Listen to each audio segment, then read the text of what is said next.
ఈరోజు నేను ఒక చిన్న కథ చెప్తాను, మీరు వినండి. ఒక అనగనగంట ఒక ఐస్ క్యూబ్, పచ్చిమిరకాయ, ఆనియన్ ఉండేదంట. ఎండ బాగా వచ్చిందంట. వాళ్ళు ముగ్గురు పిక్నిక్ వెళ్ళాలని అనుకున్నారంట. అప్పుడు నడుచుకుంటా కొద్దిగా దూరం వెళ్ళే లోపల ఐస్ స్కేట్ కరిపోయిందంట ఎండ వల్ల. ఆ తర్వాత బజ్జీలు వేసుకునేవారు. అప్పుడు వాళ్ళిద్దరూ ఏడ్చారంట. ఆ తర్వాత బజ్జీలు వేసుకునే వాళ్ళు పచ్చిమిరకాయ లేదని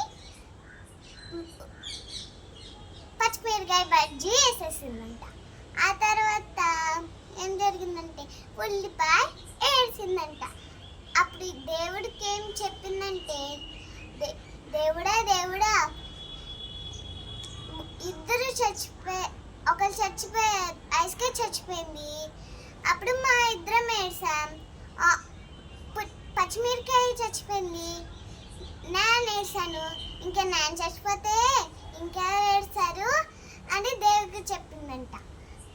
నిన్ను కోసే వాళ్ళే ఏడుస్తారు అని దేవుడు చెప్పి మాయమైపోయాడంట. ఆ తర్వాత వంట చేసుకునే వాళ్ళు ఉల్లిపాయను తీసుకొని కట్ చేసేసారంట. అప్పుడు వంటలు వేసేసారంట. అప్పుడు వాళ్ళు కట్ చేసుకునే వాళ్ళే వేసేసారంట. కంప్లీట్ అయిపోయింది. Bye guys. ఈ వీడియో నచ్చినట్లయితే మా ఛానల్ని సబ్స్క్రైబ్ చేయండి. లైక్, షేర్, సబ్స్క్రైబ్, బెల్ మాత్రం మర్చిపోకండి.